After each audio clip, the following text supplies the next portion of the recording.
तो चलिए आज का सेशन स्टार्ट करते हैं। सबसे पहला क्वेश्चन आपके सामने है, चतुष्पाद शिव प्रतिमा कहां पर स्थित है?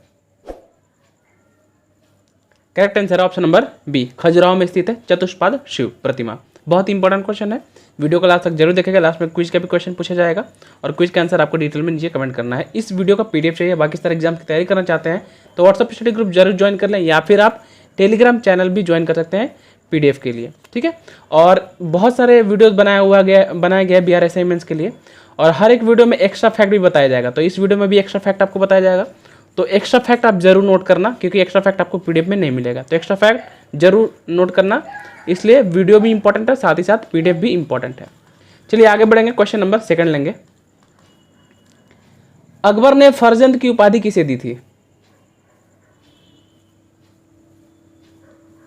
Correct answer option number B, Raja Man Singh को फरजंद की उपाधि दी गई थी। बहुत बहुत इंपॉर्टेंट क्वेश्चन है कि फरजंद किसका उपनाम है, तो राजा मान सिंह का उपनाम है, ठीक है। ये बहुत इंपॉर्टेंट क्वेश्चन है। चलिए बीरबल की बात कर लेते हैं। बीरबल यहाँ पे जो ऑप्शन में दिया गया, तो बीरबल को कवि प्रिय की उपाधि दी गई थी। और नरहरि को कौन सी उपाधि दी गई थी?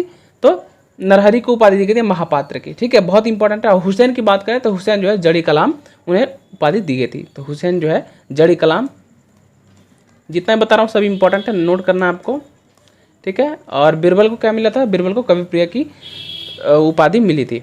आगे बढ़ेंगे, क्वेश्चन नंबर 3। हरिजन कल्याण के लिए सितंबर 1932 में अखिल भारतीय छुआछूत विरोधी लीग की स्थापना किसने की थी? बहुत बहुत इंपॉर्टेंट क्वेश्चन है। करेक्ट आंसर हो जाएगा इसका option number D, Mahatma Gandhi ने 1932 में अखिल भारतीय छुआछूत विरोधी लीग की स्थापना की थी। बहुत इंपॉर्टेंट क्वेश्चन, ठीक है। और 1932, लेकिन डेट आपको याद रखना है, मंथ याद रखना है सितंबर। तो ये सितंबर जो है बहुत इंपॉर्टेंट है, क्योंकि ऑप्शन के साथ दिया जाता है, ठीक है। चलो आगे बढ़ेंगे, क्वेश्चन नंबर 4। क्या है क्वेश्चन? गुप्त काल में किस राजा को पृथ्वी पर निवास करने वाला देवता कहा गया है? यह भी इंपॉर्टेंट क्वेश्चन है। सबको अपना अपना आंसर नीचे कमेंट करना है, और मेरे आंसर बताने के पहले आपको कमेंट करना है। Correct answer option number B, Samudragupta को पृथ्वी पर निवास करने वाला देवता कहा गया है, ठीक है।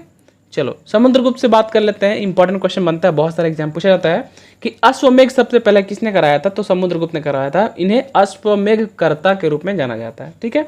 दूसरा क्वेश्चन बनता है, भारत के नेपोलियन किसे कहा जाता है? तो समुद्रगुप्त को कहा जाता है। तो भारत का नेपोलियन, ये पॉइंट इंपॉर्टेंट है, याद जरूर कर लेना। आगे बढ़ेंगे, क्वेश्चन नंबर 5। निम्नलिखित में से किन व्यक्तियों ने द्वितीय गोलमेज सम्मेलन में भाग लिया? द्वितीय गोलमेज सम्मेलन, ठीक है, किन व्यक्तियों ने लिया है ये आपको बताना है। चलो इसमें राइट आंसर हम लोग बात करते हैं पहले ऑप्शन नंबर डी, 1, 2 और 3, मतलब महात्मा गांधी, मदन मोहन मालवीय और सरोजिनी नायडू ने द्वितीय गोलमेज सम्मेलन में भाग लिया था। बात करते हैं द्वितीय गोलमेज सम्मेलन कब हुआ था, तो डेट के साथ याद रखना आपको, 7 सितंबर 1931 से, ठीक है, 1 दिसंबर 1931 तक हुआ था द्वितीय गोलमेज सम्मेलन, ठीक है। इंपॉर्टेंट क्वेश्चन है। कहाँ हुआ था ये द्वितीय गोलमेज सम्मेलन? तो ये लंदन में हुआ था, पूछा जाता है एग्जाम में, बहुत बार इंपॉर्टेंट है। देखो टोटल 3 गोलमेज सम्मेलन होते हैं, तो पहला हुआ था वो भी पूछा जाता है। तो पहला हुआ था 1930 में, सेकंड मैंने बता दिया 1931 में, और थर्ड हुआ था 1932 में।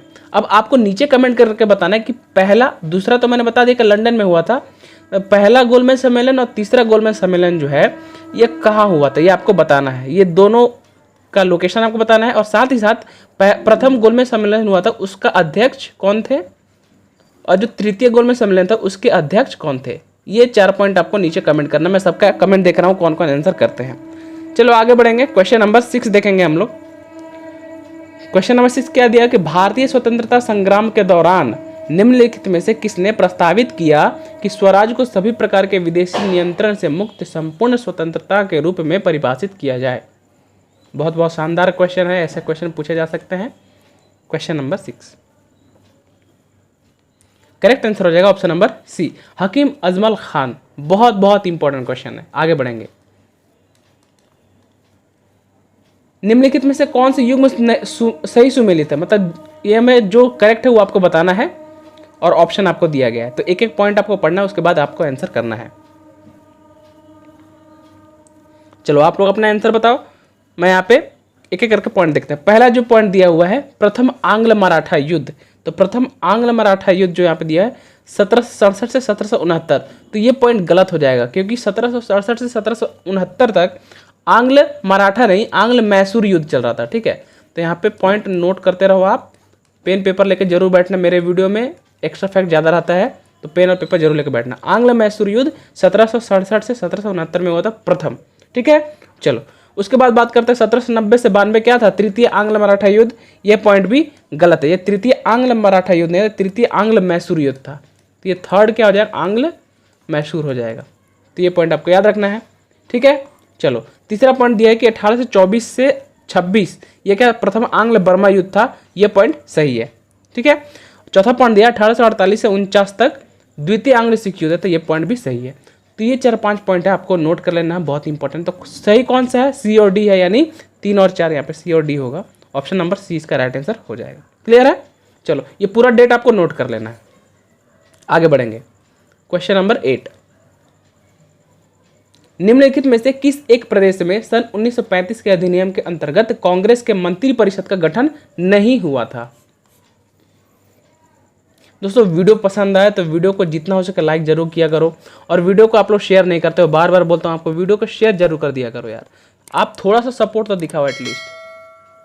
आपके लिए इतने मेहनत करके हम लोग वीडियोस बनाते हैं, क्या मिलता है हमें, कम से कम लाइक शेयर तो कर दो। लाइक शेयर नहीं करोगे तो फिर इस वीडियो को ज़्यादा लोग देखेंगे नहीं, तो हम डीमोटिवेट हो जाएंगे, फिर वीडियो बनाना छोड़ देंगे आपके लिए। तो लाइक और शेयर करा करो। क्वेश्चन नंबर 8 का राइट आंसर क्या हो जाएगा, ऑप्शन नंबर डी हो जाएगा, पंजाब। ठीक है, आगे बढ़ेंगे। मुगल अधिकारी रूमी खान ने शेर शाह से चुनारगढ़ के किले पर कब्जा करने के लिए निम्नलिखित में से किस मुगल शासक की मदद की थी। लेवल वाला क्वेश्चन है। Right answer option number B, Humayun की मदद लेके इन्होंने क्या किया था, शेर शाह से लड़ाई की थी। ठीक है, इंपॉर्टेंट क्वेश्चन है। आगे बढ़ेंगे, क्वेश्चन नंबर 10, निम्नलिखित घटनाओं का सही क्रम नीचे दिए गए कूट से ज्ञात करना है। सही क्रम चुनना है आपको, कौन कौन सा कब हुआ था ये आपको बताना है। अच्छा क्वेश्चन है, देखो जब भी डेट ईस्वी दिया रहता है ना, तो ईस्वी तो सभी को याद होता है। जैसे मान लो जलियांवाला बाग कब 1919 में हुआ, लेकिन डेट यहाँ पे जो क्वेश्चन है ये सब डेट का क्वेश्चन है, बहुत ही शानदार। चलो इसका मैं एक एक करके ऑप्शन बताऊंगा। सबसे पहले देखेंगे जलियांवाला बाग नरसंहार कब हुआ था, ये तो 13 अप्रैल, डेट याद रखना क्योंकि डेट बहुत कम को याद है। 13 अप्रैल 1919 में हुआ था।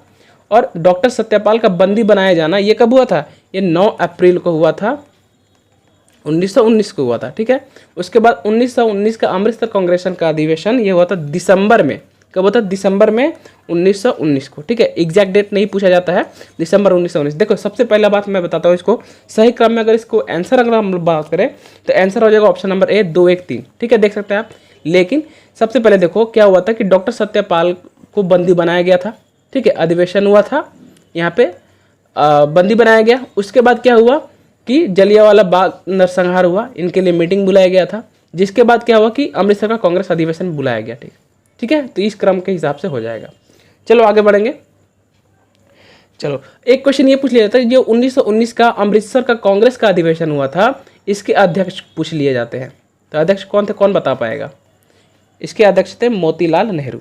ठीक है, तो इंपॉर्टेंट क्वेश्चन है, मोतीलाल नेहरू इसके अध्यक्ष थे। चलो आगे बढ़ेंगे,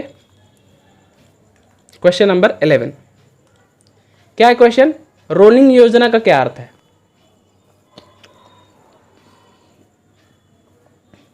करेक्ट आंसर हो जाएगा ऑप्शन नंबर ए, ऐसी योजना जिसके आवंटन और लक्ष्य हर साल बदल सकते हैं उसको बोलते हैं रोलिंग योजना। इसकी शुरुआत कब की गई थी, तो इसकी शुरुआत सन 1978 में की गई थी। और बंद कब हो गया, बंद होने का, खत्म होने का भी डेट पूछ लिया था, 1980 में, 2 साल बाद ही बंद कर दी गई थी।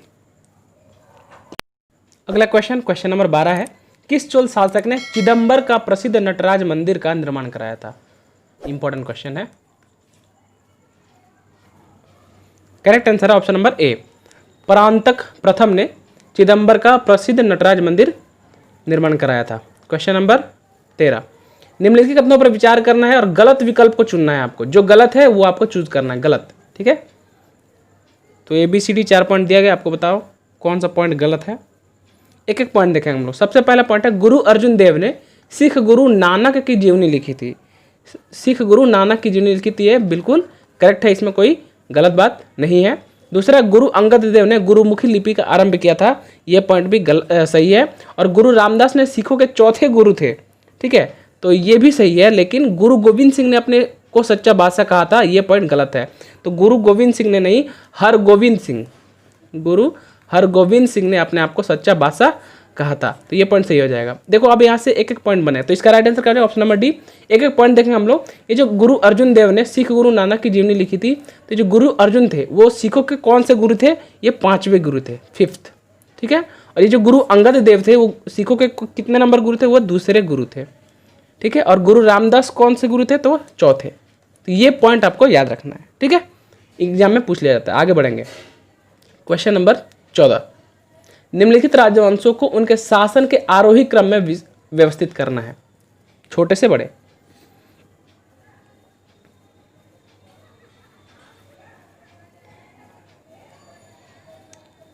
चलिए, तो इसका क्या हो जाएगा आंसर, ऑप्शन नंबर सी हो जाएगा, DCAB। मतलब क्या हो जाएगा, हर्यक वंश आता है, फिर शिशुनाग वंश, फिर नंद वंश, और बी हो जाएगा मौर्य वंश, ठीक है।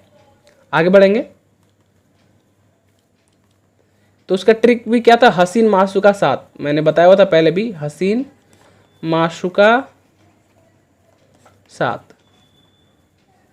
तो ये हर्यक वंश, इस नंद वंश इसके हिसाब से था 7 में, लास्ट में क्या था, सातवाहन वंश। चलो क्वेश्चन नंबर 15 देखेंगे। गुरु गुप्त काल के संबंध में निम्नलिखित कथनों पर विचार करें और सही कथन का चुनाव करें। तो जो सही है वो आपको बताना है।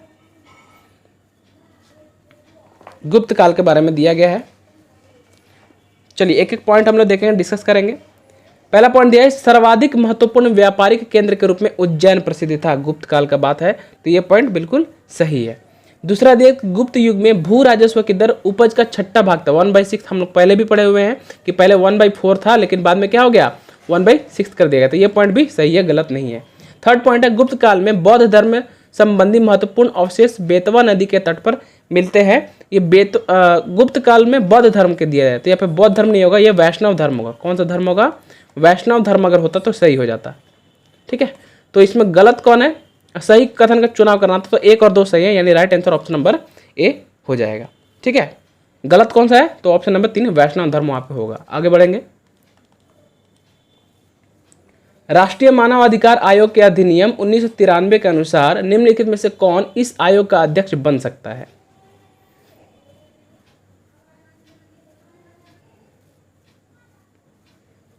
करेक्ट आंसर हो जाएगा ऑप्शन नंबर सी, केवल भारत के सेवानिवृत्त मुख्य न्यायमूर्ति ही बन सकते हैं, ठीक है। इंपॉर्टेंट क्वेश्चन है दोस्तों। अभी तक आपने वीडियो को लाइक नहीं किया तो लाइक जरूर कर दीजिए, बस आपको 1 सेकंड लगेगा, हाथ बढ़ा के ऊपर लाइक करना है, तो लाइक कर दो और वीडियो को शेयर जरूर कर देना अपने दोस्तों के साथ।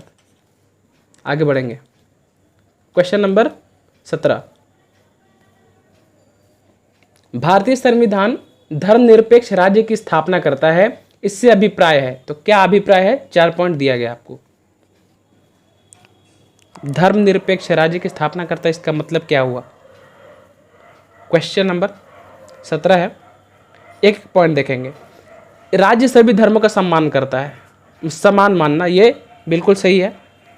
सभी लोगों को विश्वास और उपासना की स्वतंत्रता देगा, ये भी सही है। शैक्षणिक संस्थाओं को बिना किसी अपवाद के धार्मिक शिक्षा देने की स्वतंत्रता प्राप्त होगी, ये पॉइंट गलत है, ठीक है।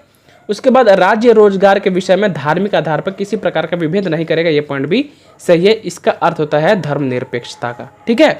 तो कौन सा इससे अभिप्राय, यानी कौन सा सही हो जाएगा, इसका 1, 2 और 4 सही है, 1, 2 और 4 सही है, नहीं ऑप्शन नंबर डी हो जाएगा इसका करेक्ट आंसर। आगे बढ़ेंगे, क्वेश्चन नंबर 18। संविधान का कौन सा अनुच्छेद यानी कौन सा आर्टिकल सामाजिक समानता का अधिकार प्रदान करता है। सामाजिक समानता यानी सोशल इक्वालिटी, राइट आंसर हो जाएगा option number B, article 15। Article 15 जो है इसकी बात कर लेता है, ठीक है। एक एक आर्टिकल देखेंगे। अब देखो आर्टिकल 14 एग्जाम में पूछा जाता है, आर्टिकल 14 में क्या वर्णित है, तो विधि के समक्ष समानता, विधि के समक्ष समानता का जो वर्णन किया गया वो आर्टिकल 14 में वर्णन किया गया। एक एक पॉइंट आपको नोट करना है। 16 की बात कर लें तो लोक नियोजन की समानता, लोक नियोजन की समानता आर्टिकल 16 दिया गया है। आर्टिकल 17 में क्या दिया गया है, उपाधियों का अंत, किसका, उपाधियों का अंत आर्टिकल 17 में वर्णन किया गया है। आगे बढ़ेंगे, फ्लोर क्रॉसिंग से क्या तात्पर्य है?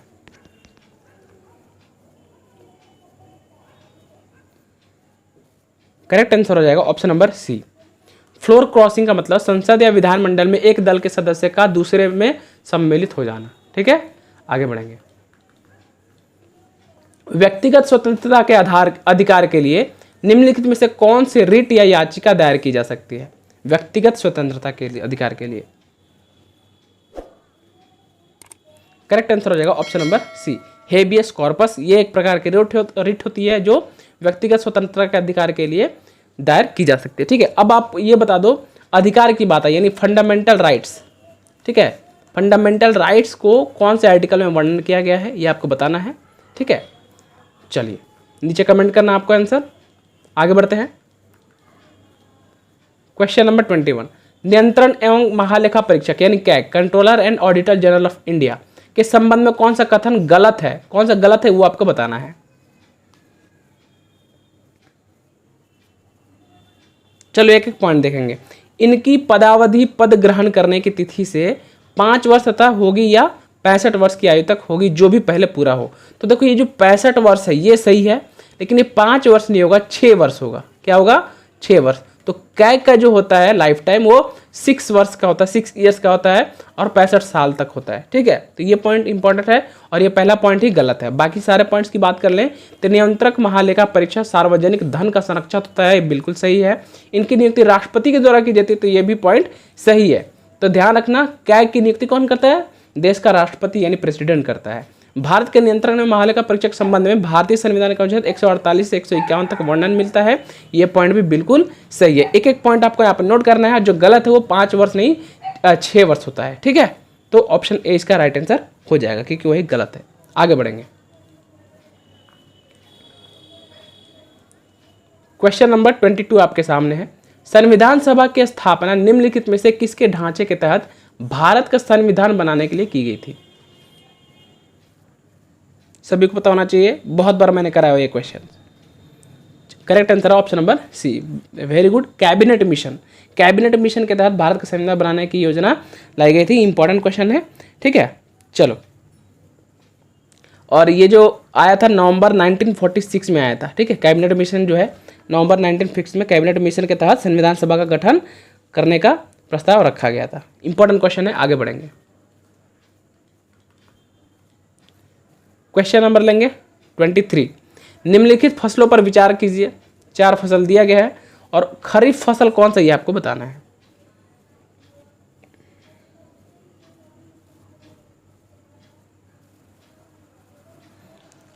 चलिए, तो खरीफ फसल कौन सा ये आपको बताना है। इसका राइट आंसर हो जाएगा 1, 2 और 3, ऑप्शन नंबर सी।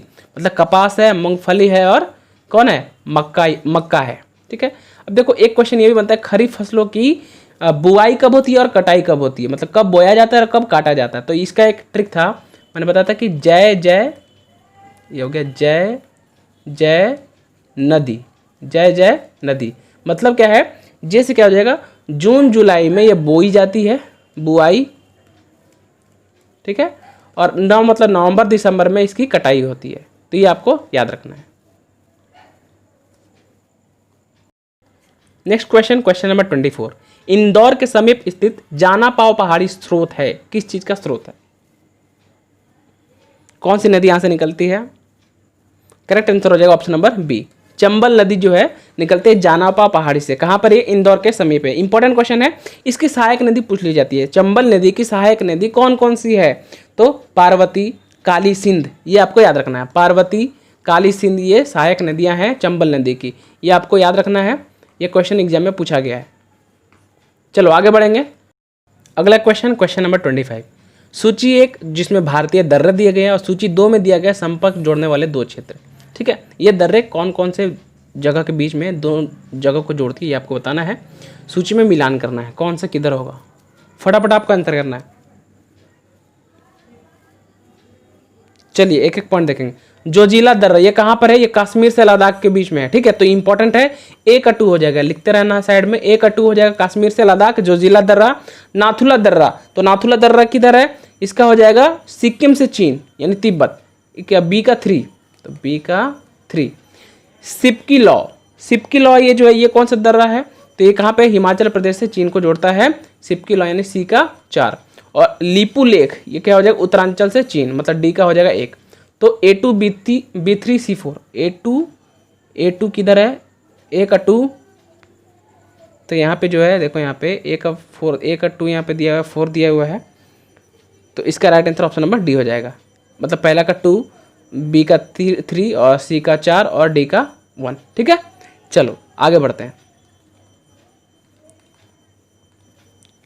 क्वेश्चन नंबर 26 आपके सामने है, मैकाल पहाड़ियाँ वस्तुतः क्या है, किस टाइप की पहाड़ियाँ हैं मैकाल पहाड़ियाँ। करेक्ट आंसर हो जाएगा ऑप्शन नंबर ए, ये भ्रंशोत पहाड़ियाँ, भ्रंशोत पर्वत है मैकाल पहाड़ियाँ। क्वेश्चन नंबर 27 आपके सामने है, निम्नलिखित में से कौन युग्म सुमेलित नहीं है, कौन सा गलत है ये आपको बताना है। इंपॉर्टेंट क्वेश्चन है। वीडियो को जो लोग भी लाइक नहीं किए हो लाइक जरूर कर देना। 150 प्लस का मैंने लाइक्स टारगेट रखा हुआ था, पिछले वीडियो में भी आप लोग लाइक नहीं करते हो, तो वीडियो को लाइक किया करो। राइट आंसर हो जाएगा ऑप्शन नंबर बी। ठीक है, ये सुमेलित नहीं है। शिमला जो है पीर पंजाल श्रेणी शिमला में नहीं है। ठीक है, शिमला में कौन सी है, धौलाधर। ठीक है, धौलाधर जो है वो श्रेणियाँ हैं। इंपॉर्टेंट क्वेश्चन था। अगला क्वेश्चन देखेंगे, क्वेश्चन नंबर 28। क्या है क्वेश्चन, भारत के सर्वाधिक क्षेत्र पर किस प्रकार की मिट्टियां का सही अवरोही क्रम क्या है। अवरोही क्रम बताना है मिट्टियों का। राइट आंसर हो जाएगा ऑप्शन नंबर बी, जलोढ़ मिट्टी सबसे ज़्यादा पाई जाती है, फिर लाल, फिर काली, फिर लैटराइट मिट्टी पाई जाती है। ठीक है, अवरोही है, आरोही नहीं है। इंपॉर्टेंट क्वेश्चन है। एक क्वेश्चन ये पता है, जलोढ़ मिट्टी जो है, देखो ध्यान से देखना, जलोढ़ मिट्टी 2 प्रकार की होती है। एग्जाम पूछा जाता है 2 प्रकार की, एक होती है नई जलोढ़ मिट्टी, एक होती है पुरानी जलोढ़ मिट्टी। तो नई जलोढ़ मिट्टी का नाम क्या है, खादर, और पुरानी जलोढ़ मिट्टी का नाम है बांगर। तो खादर बांगर आपने ज्योग्राफी में पढ़ा होगा। इंपॉर्टेंट क्वेश्चन है, नोट करना है। आगे बढ़ेंगे, क्वेश्चन नंबर 29 है। क्या है, कोडाई कनाल किस पर्वत श्रृंखला पर स्थित है। इंपॉर्टेंट क्वेश्चन है। Correct answer option number A, Palani पर्वत श्रृंखला पर स्थित है कोडाई कनाल। इंपॉर्टेंट क्वेश्चन था। आगे बढ़ेंगे,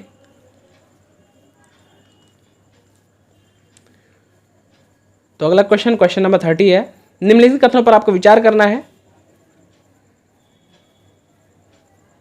ये क्वेश्चन मैं बहुत बार कराया हुआ हूं और ट्रिक भी बताया हुआ था इसका। फटाफट आपका आंसर बताना है। कौन सा मिलान सही है आपको बताना है। देखो, देवप्रयाग, अलकनंदा एवं भागीरथी ये सही है। कर्णप्रयाग, पिंडार एवं अलकनंदा ये भी सही है। रुद्रप्रयाग, अलकनंदा एवं मंदाकिनी ये भी सही है। अमृत जैसा मैंने ट्रिक बताया था ना, अमृत मतलब अलकनंदा, मंदाकिनी और रुद्र से रुद्रप्रयाग। ठीक है, तो ये सब मैंने ट्रिक बताया हुआ था। आपने पहले वीडियो नहीं देखा तो जरूर देख लेना, बहुत सारे वीडियो है, डिस्क्रिप्शन में आपको मिल जाएगा लिंक, या फिर प्लेलिस्ट पे जाकर आप देख सकते हैं। बिहार असाइनमेंट्स का बहुत सारा वीडियो बनाया हुआ है। तो कौन सा गलत है, कौन सा मिलान सही है, तो सभी सही है। Right answer option number D हो जाएगा। अब बात है हम लोग क्विज के क्वेश्चन की, जिसका आंसर आपको कमेंट करके बताना है। तो हम लोग क्विज का क्वेश्चन आपके सामने है कि बौद्ध संघ जीवन के नियमों का संग्रह है। बौद्ध संघ जीवन के नियमों का संग्रह है, किसका संग्रह ये आपको बताना है।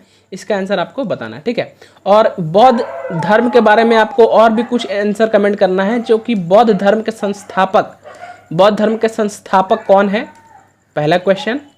और बौद्ध धर्म की स्थापना कब की गई थी। ठीक है, ये आपको 3 क्वेश्चन का आंसर करना है। पहला क्विज का आंसर, फिर बौद्ध धर्म के संस्थापक कौन है और स्थापना कब हुई थी।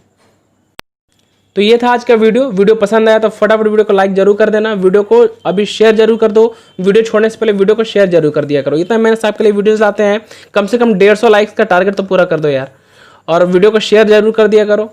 चैनल जरूर ज्वाइन करना, टेलीग्राम चैनल पीडीएफ के लिए। जो लोग चैनल पर नए, चैनल को सब्सक्राइब करके बेल आइकन जरूर प्रेस कर लेना, और पीडीएफ के लिए आप व्हाट्सएप स्टडी ग्रुप पे मैसेज भी कर सकते हो। मिलते हैं अगले वीडियो में। Thank you again for watching this video till last.